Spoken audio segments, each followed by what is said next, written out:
In the scriptures today, we heard Jesus say to us, "Remain in my love." We also heard mention the names of two men.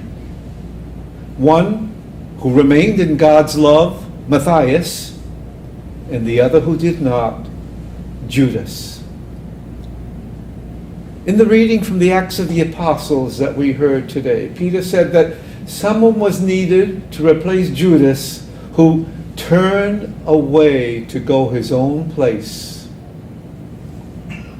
The person needed to be someone who was present during the years Jesus was among them and who witnessed his resurrection. Two names were submitted. Lots were cast, and Matthias was selected. You know, we don't know a whole lot about this Matthias, his life, his work, but we know one thing. When his name was called, he was ready to witness to Christ and Christ's resurrection. May we be so ready.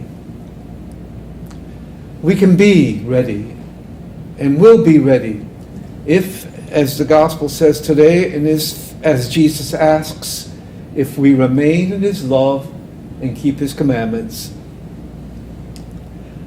Observing the pandemic over the past year, in a letter that the Holy Father wrote, Pope Francis, entitled "With a Father's Heart," it was a letter that he wrote in honor of this year of St. Joseph. He said something like this: "We cannot help but conclude that our lives are woven together and sustained by ordinary people, people often overlooked, people who do not appear in the headlines of magazines and newspapers, yet are surely shaping the decisive events of our history."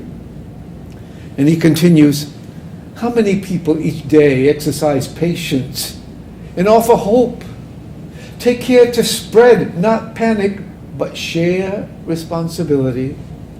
How many fathers, mothers, grandparents are showing their children in small everyday ways how to accept, deal with crises by adjusting their routines, looking ahead and encouraging the practice of prayer, making sacrifices, and are interceding for the good of all.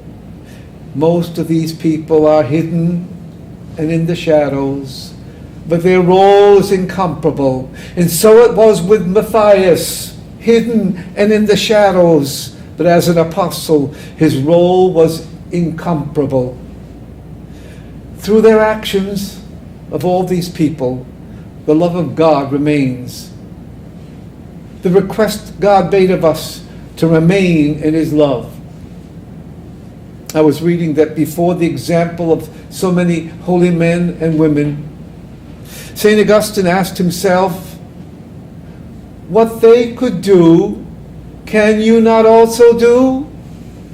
He asked himself as he was drawing closer to his own definitive conversion, "What they can do, can you not also do?" So it is with love. Many people we have known, past and present, have evidenced the presence of God's love in their lives and have remained in God's love. May we and our families be numbered among them, keeping you and yours in prayer.